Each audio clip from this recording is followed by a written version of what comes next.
Captain Jake Morrison wiped the sweat from his forehead as he stared at the massive field of twisted metal floating in space before them.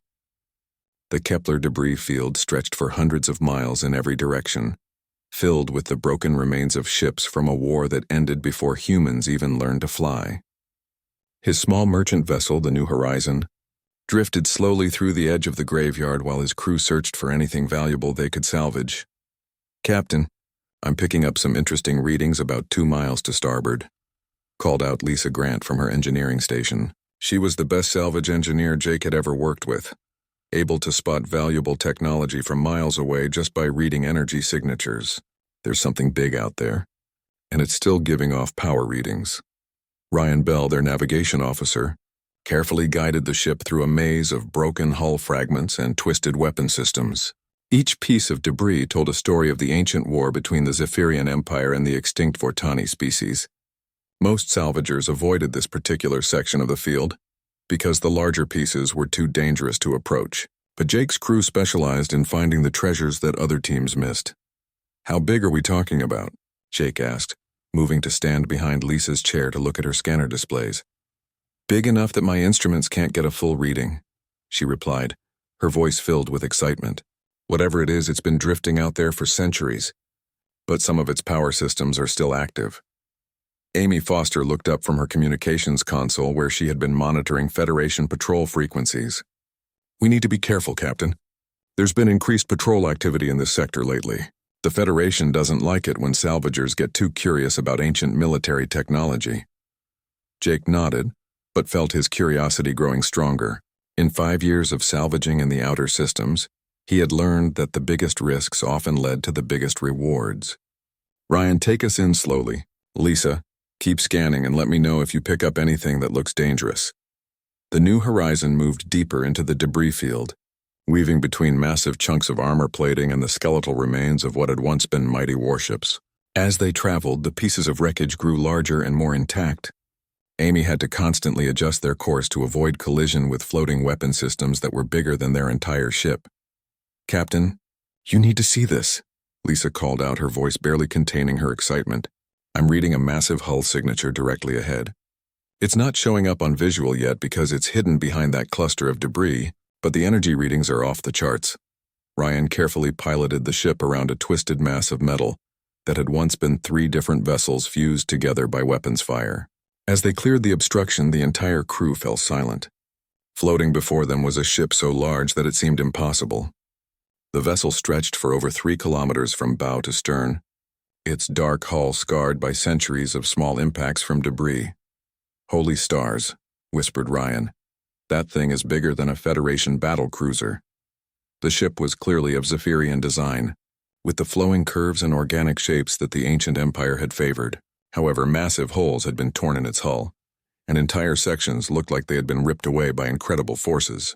Despite the damage, the vessel maintained its position in space with the dignity of a sleeping giant.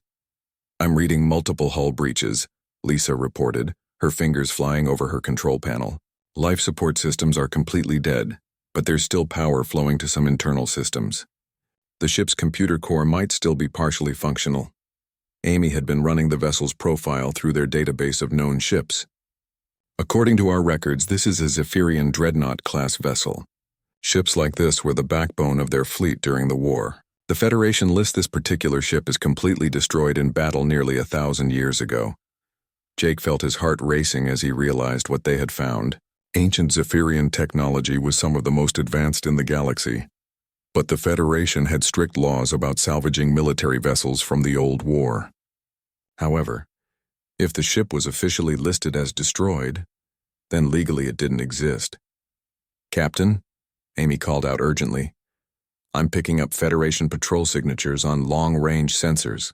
3 ships heading this way. They'll be here in about 30 minutes. Jake looked at the massive dreadnought floating before them and made a decision that would change all their lives. "Ryan, take us into that breach on the port side. The opening looks big enough for our ship." "Sir, are you sure about this?" Ryan asked, his hands hesitating over the controls. "If something goes wrong in there, we might not be able to get back out." "The Federation patrols will scan this entire area," Jake replied firmly. "If they find us out here with salvage equipment, they'll arrest us for illegal technology recovery. But if we're hidden inside that ship, we'll just be another piece of debris. Lisa was already bringing up detailed scans of the hull breach. The opening is large enough, and I'm not reading any dangerous energy buildups inside. The ship's been dead for centuries. Ryan carefully guided the New Horizon toward the gaping hole in the dreadnought's side. As they approached, the true size of the ancient vessel became even more impressive. The breach alone was large enough to fly 3 ships their size through side by side. The edges of the hull were smooth, as if the metal had been melted rather than torn. The New Horizon slipped inside the alien ship like a small fish swimming into the mouth of a whale. Emergency lights along the walls flickered weakly, casting strange shadows throughout the massive cargo bay they found themselves in. The space was so large that their ship's lights couldn't reach the far walls. "I'm reading breathable atmosphere in some sections," Lisa reported with surprise. Emergency systems must have sealed off parts of the ship after the hull was breached. The technology that created this vessel is incredible. Amy was monitoring the Federation patrol ships as they approached the debris field. They're conducting standard scans of the area.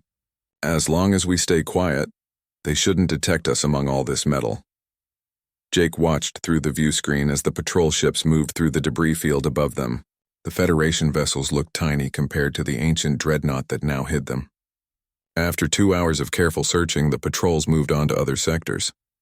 "They're gone," Amy announced with relief. Jake looked around at the alien technology surrounding them and smiled. They had stumbled onto the discovery of a lifetime, and the galaxy had no idea what was coming. The ancient ship held secrets that could change everything, and now those secrets belonged to humanity.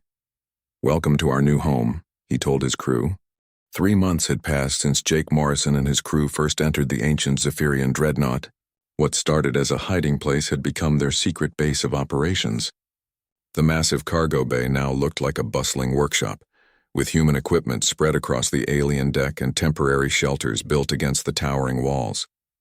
The crew had turned the dead ship into a living space, and slowly, very slowly, they were bringing the giant back to life.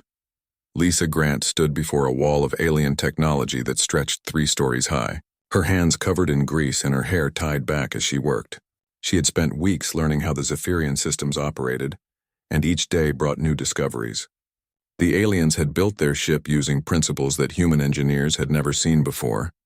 But Lisa was beginning to understand their methods. "Jake, you need to see this," she called out as she connected another power relay to the alien systems. Lights began flowing along the wall in patterns that seemed almost alive. "I've managed to restore power to the main computer core. The ship's artificial intelligence is still partially functional after all these centuries." Jake walked over to where Lisa was working, followed by Ryan Bell and Amy Foster. The entire crew had been living aboard the dreadnought for months now, and each of them had become experts in different aspects of the alien technology. Ryan had figured out how the navigation systems worked, while Amy had been studying the communication arrays that still received signals from across the galaxy. "What can it tell us about the ship's weapons?" Jake asked, looking at the flowing lights with fascination. Lisa pulled up a holographic display that showed the internal structure of the massive vessel. The ship was equipped with something called quantum disruption cannons. According to the computer files, these weapons could phase through shields and armor, as if they weren't even there. They work by shifting the energy beam into a different dimensional state just before impact. Danny Carter, their weapons specialist, whistled in amazement as he studied the display. No wonder the Zephyrians dominated the galaxy for so long. Weapons that can ignore defenses would make any ship practically invincible. Amy had been working at another console, translating alien data files with the help of the ship's computer. "I found something interesting about the propulsion system. This ship has something called dimensional fold drives that can move the vessel across vast distances almost instantly. The technology is completely different from human jump drives." Ryan moved to examine the propulsion data, his eyes growing wide as he read through the technical specifications. If this information is accurate, this ship could travel from one side of the galaxy to the other in a matter of days. Most human ships would need months to cover the same distance. Jake felt excitement building as he realized the incredible power they had discovered. The ancient dreadnought wasn't just a big ship with powerful weapons, it was a vessel with technology that could change the balance of power in the entire galaxy. However, bringing that technology back to life was proving to be incredibly difficult. The problem is compatibility. Lisa explained as she showed them the damaged control systems. Zephyrian technology was designed to work with their biological neural networks. The ship's consciousness-based systems require a living mind to control them, but all the original crew died centuries ago. Danny had been studying the weapon control systems and made an interesting discovery. I think I might have a solution. Human neural implants work differently than most alien technology. Our brain patterns are more adaptable than other species. I've been running tests, and I think human minds could interface directly with these systems. Amy looked up from her communication station with concern. Are you suggesting that we connect our brains directly to alien technology that we don't fully understand? That sounds extremely dangerous.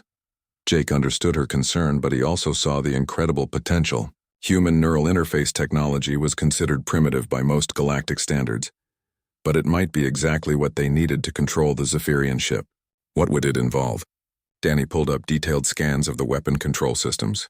The ship's targeting computers were designed to work with Zephyrian neural patterns, but I believe human brains could adapt to fill the same role.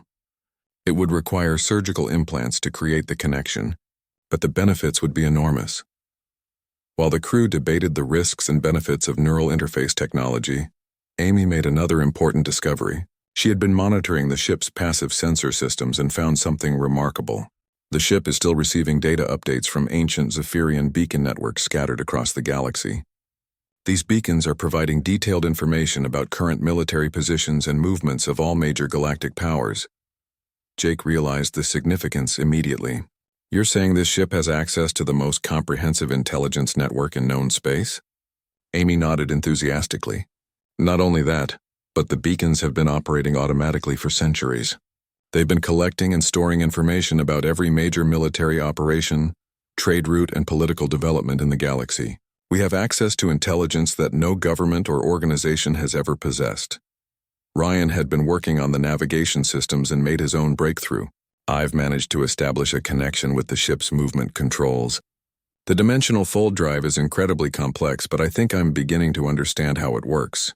The ship doesn't actually move through space in the traditional sense. Instead, it folds space around itself to create a shortcut between 2 points. Lisa was examining the power requirements for all these systems. The ship's energy generation is based on controlled quantum reactions that I've never seen before.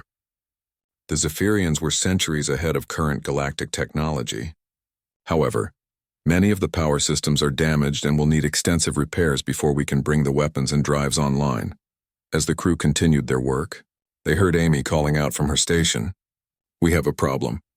I'm detecting 3 ships approaching our position. They're not Federation patrols. The signatures match Krillian mining vessels.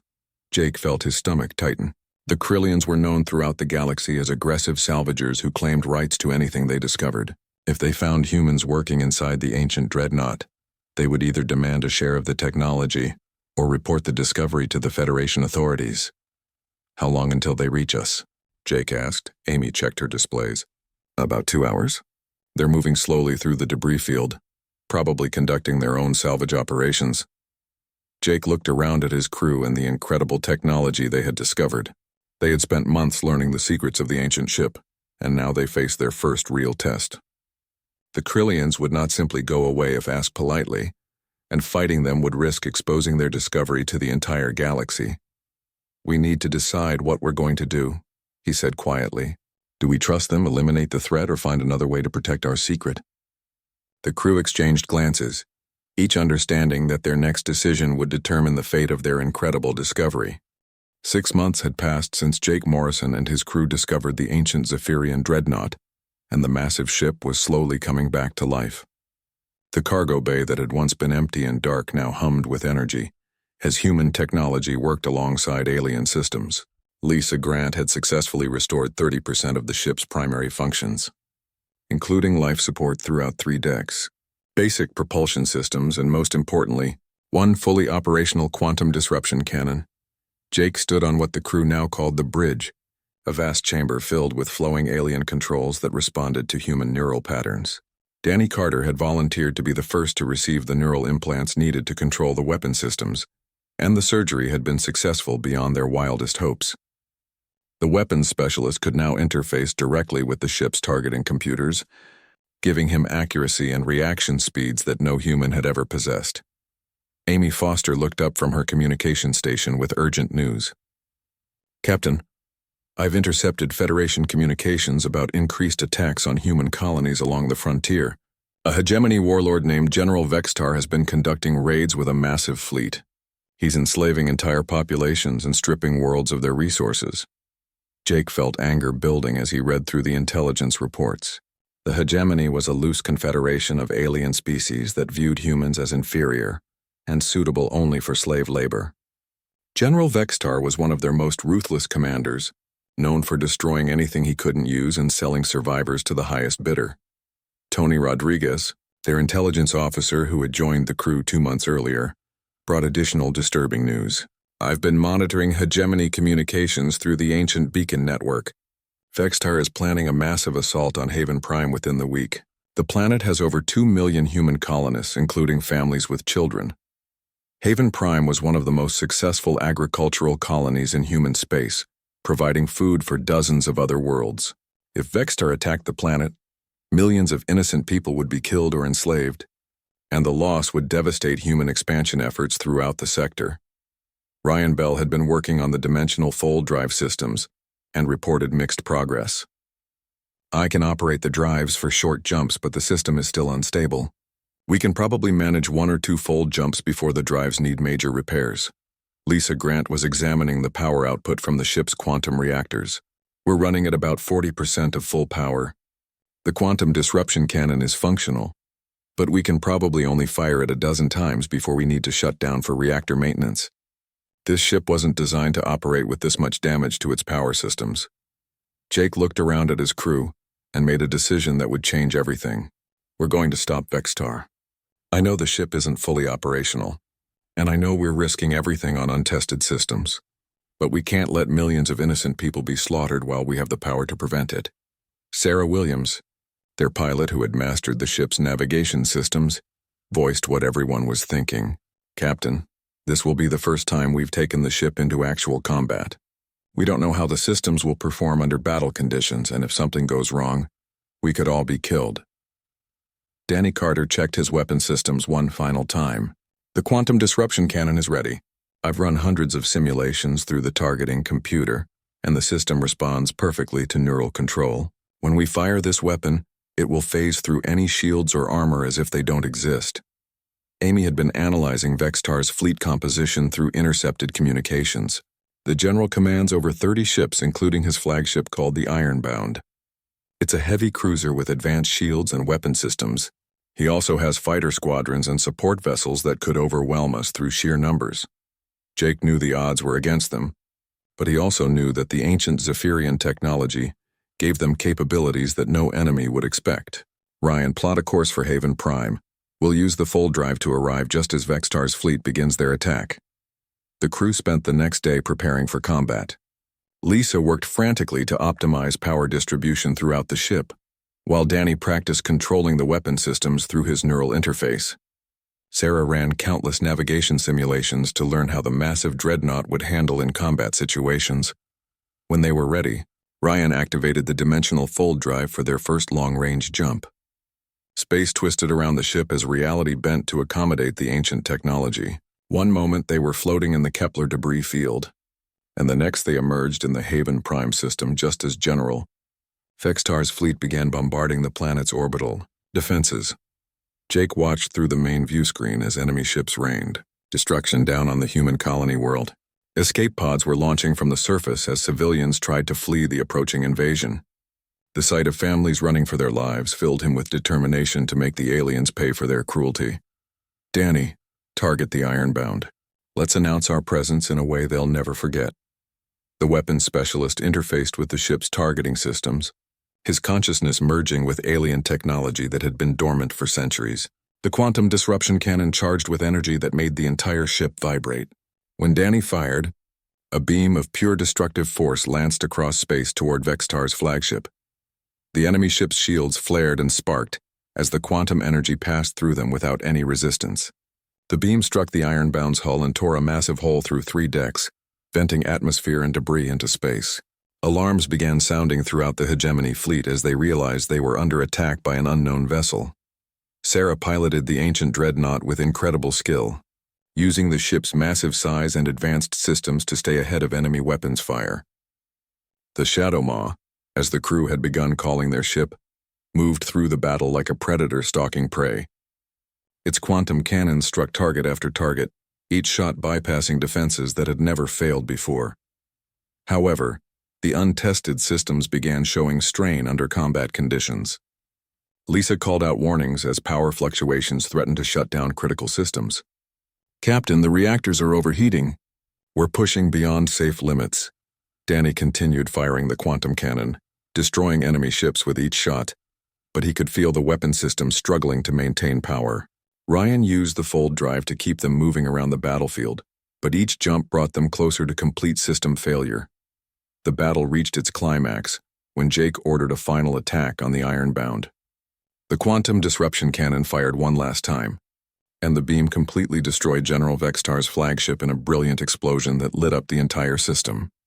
With their leader dead, the remaining hegemony ships fled in panic, leaving behind only wreckage and the grateful colonists of Haven Prime. News of General Vextar's destruction spread across the galaxy faster than light itself. Within days, every major communication network was buzzing with reports about a mysterious ship that had appeared from nowhere and destroyed one of the most feared warlords in the outer systems. The survivors from Vextar's fleet told wild stories about a massive vessel that could phase through shields and appear anywhere on the battlefield without warning. Jake Morrison stood in the command center of what his crew now called the Shadow Maw, reading intelligence reports that Amy Foster had intercepted from Federation networks. The ancient Zephyrian dreadnought had become the most talked-about mystery in known space, with governments and military organizations desperately trying to identify the unknown vessel and its crew. "Captain, the Federation has launched Operation Ghost Hunter," Amy reported from her communication station. "They're deploying Admiral Korath and a task force of their most advanced warships to hunt us down." According to these intercepts, the Admiral has never lost a major engagement and specializes in hunting down rogue vessels. Lisa, Grant looked up from her engineering console where she had been working on improvements to the ship's systems. "The good news is that our repairs are ahead of schedule. We've restored 60% of the ship's primary functions, and I've figured out how to manufacture replacement parts using human materials and Zephyrian designs."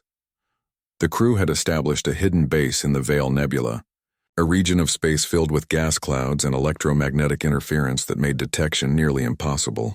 Over the past few months, they had used their growing reputation to recruit more humans from across the galaxy. Former Federation military officers, colonial marines, brilliant scientists, and skilled engineers had all joined what they now called the Shadow Maw Collective. Danny Carter had become their primary weapons officer, his neural interface allowing him to control multiple weapon systems simultaneously. "I've been training the new recruits on the quantum disruption systems. We now have enough qualified operators to run all 4 main cannons at the same time." Tony Rodriguez brought Jake updated intelligence about threats to human colonies throughout the frontier. The destruction of Vextar has caused major changes in the power balance. Smaller pirate groups are trying to fill the vacuum, and several alien supremacist organizations have declared war on all human settlements. Jake had transformed from a simple salvage operator into a strategic commander, planning operations that protected human interests while avoiding direct confrontation with major galactic powers. The Shadow Maw had become a legend among human colonists, appearing without warning to destroy threats and then vanishing back into the depths of space. Their next target was a slave trading operation run by the Korgan Syndicate. The aliens had been raiding human settlements for months, capturing families and selling them to buyers in the core worlds. Sarah Williams piloted the Shadow Maw through dimensional fold space to intercept the slavers before they could reach their destination. The battle was swift and decisive. The quantum disruption cannons tore through the slaver ships like they were made of paper, while the ancient dreadnought's advanced sensors tracked down every vessel in the convoy. When the last slaver ship exploded, Jake ordered the rescue of over 3,000 human prisoners who had been destined for alien slave markets. However, success came with unexpected consequences. Ryan Bell had been monitoring long-range sensors when he detected something troubling. "Captain, I'm reading Federation signatures at the edge of the system. Multiple heavy cruisers moving in formation. They're too far away to intercept us, but they're definitely tracking our movements." Amy confirmed Ryan's readings through her communication intercepts. Admiral Korath is using a new tracking method. Instead of trying to follow us directly, he's analyzing the gravitational distortions created by our dimensional fold jumps. Each time we use the drive, we leave traces that his ships can detect. Lisa examined the technical specifications of the Federation tracking systems and found the problem. The Admiral is right about the gravitational signatures. Our fold drives are incredibly advanced, but they do create detectable distortions in spacetime. If he can predict where we'll appear next, he could set a trap. Jake realized that their greatest advantage had become a potential weakness. The dimensional fold drives that allowed them to strike anywhere in the galaxy were also creating a trail that their enemies could follow. Can we modify the drives to reduce the signatures? Lisa shook her head. Not without completely rebuilding the system, which would take months. However, I might be able to create false signatures that would confuse their tracking attempts. Tony had been analyzing Admiral Korath's previous campaigns and found disturbing patterns. This admiral is different from other Federation commanders. He studies his targets extensively and uses psychological warfare as much as military force. He's been spreading rumors that we're terrorists who threaten innocent civilians. The crew knew that public opinion was crucial to their long-term success. If the galaxy began to view them as villains rather than protectors, they would lose the support of human colonies and face opposition from their own people. Amy intercepted a Federation broadcast that confirmed their worst fears. Admiral Korath is holding a press conference tomorrow. He plans to reveal classified information about our attacks and claim that we're a threat to galactic peace and security. Jake made a difficult decision. We need to show the galaxy who we really are before Korath can control the narrative. Tony, identify our next target. Let's make sure it's something that will demonstrate we're fighting for justice, not conquest. Their intelligence networks identified a perfect opportunity. The hegemony was planning a major assault on the mining world of New Terra, where over 50,000 human workers and their families had established a thriving community. The attack was scheduled to coincide with Admiral Korath's propaganda campaign, making it appear that the Federation was unable to protect human colonies. Sarah plotted a course that would bring them to New Terra, just as the hegemony fleet arrived. However, Tony's analysis revealed that this might be exactly what Admiral Korath wanted. Captain, the timing is too convenient.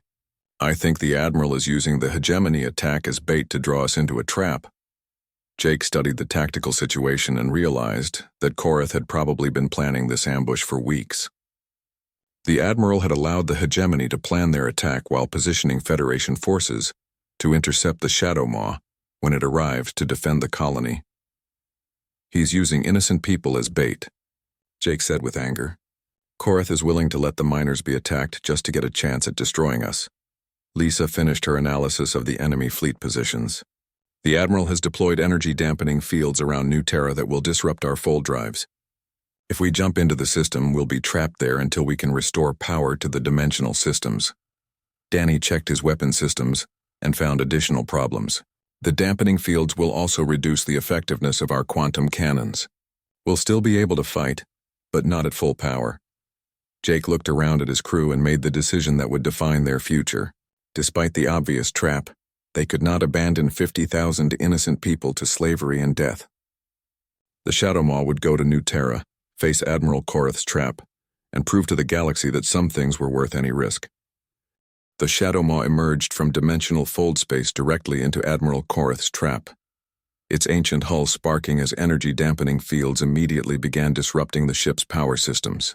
Jake Morrison watched through the main view screen as Federation warships materialized from behind concealed positions around New Terra, their weapons already charging for attack. The Admiral had planned his ambush perfectly, using the innocent colonists below as bait to draw the legendary ghost ship into a killing ground. Lisa Grant called out warnings from her engineering station as critical systems began failing throughout the ship. Captain, the dampening fields are overloading our quantum reactors. We're losing power to weapons, shields, and the fold drives. At this rate, we'll be dead in space within minutes. Sarah Williams fought to maintain control of the massive dreadnought as enemy fire began striking their hull. The ship that had seemed invincible during previous battles was now struggling to survive against conventional Federation weapons. Explosions rocked the bridge as hull breaches began forming along the outer sections. Danny Carter tried to return fire with the quantum disruption cannons, but the energy-dampening fields reduced their effectiveness to almost nothing. The weapons are barely functioning, Captain. We need full power to phase through enemy shields, but we're running at less than 20% capacity. Admiral Korath's voice came through the communication system, calm and confident as he watched his trap succeed. Unknown vessel, you are surrounded and outgunned. Surrender now and your crew will be treated according to Federation law. Continue to resist and you will be destroyed. Jake knew that surrender meant execution for his crew, and the end of humanity's greatest advantage in the galaxy. The ancient Zephyrian technology would be studied and copied by Federation scientists, but it would never be used to protect human colonies from alien aggression. All stations prepare for emergency fold jump. We're getting out of here. Ryan Bell worked frantically at the navigation controls, trying to restore power to the dimensional drives. The dampening fields are too strong, Captain.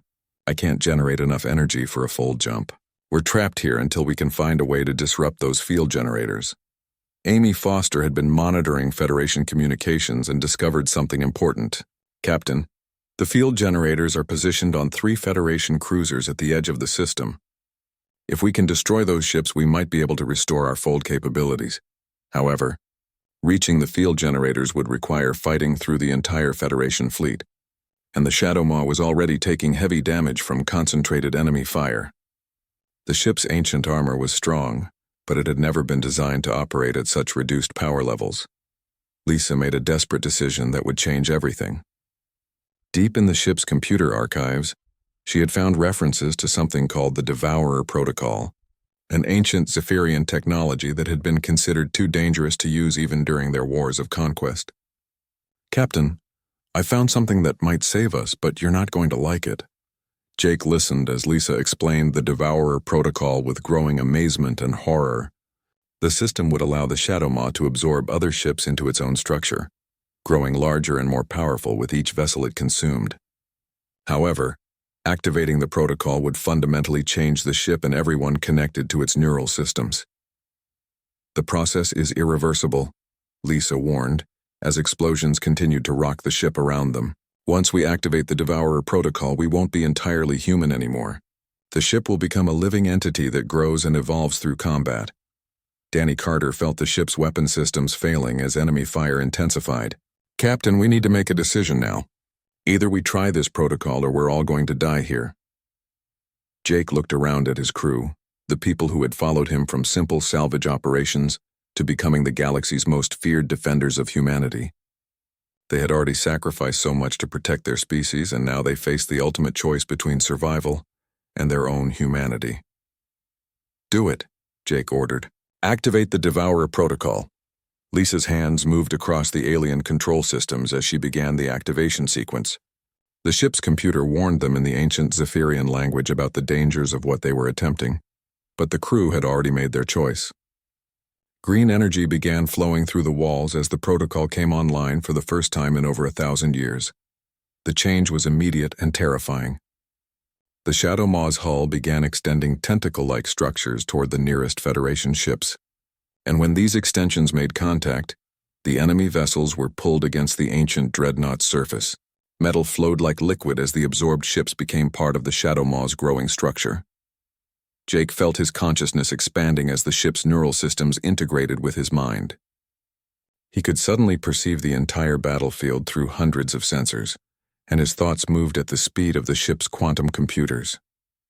The crew members with neural implants underwent similar transformations, becoming part of a collective intelligence that spanned the growing vessel. Admiral Korath watched in horror as his carefully planned trap became a nightmare. The mysterious ship was consuming his fleet, growing larger and more powerful with each vessel it absorbed. The energy-dampening fields had no effect on the Devourer Protocol, and conventional weapons seemed only to feed the entity's hunger for more material to incorporate. Sarah Williams, now more machine than human, piloted the transformed ship with impossible precision as it moved through the Federation fleet like a living predator. The absorbed Federation technology gave the Shadow Maw new capabilities, including advanced targeting systems and shield generators that had never existed in Zephyrian designs. Danny Carter controlled weapon systems that grew and multiplied as more ships were consumed.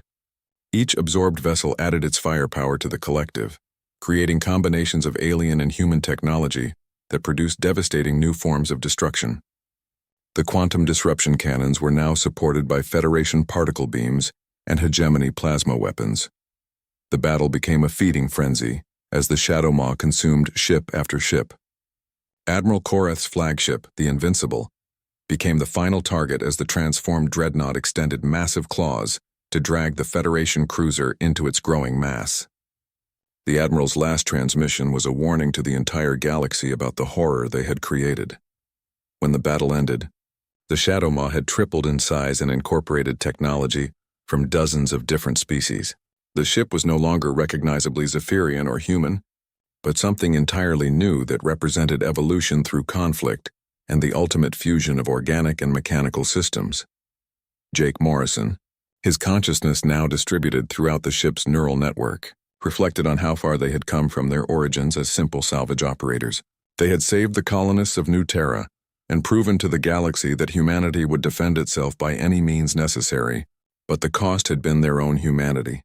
The galaxy would learn to fear the Shadow Maw as other alien powers began approaching human space with offers of alliance rather than demands for submission.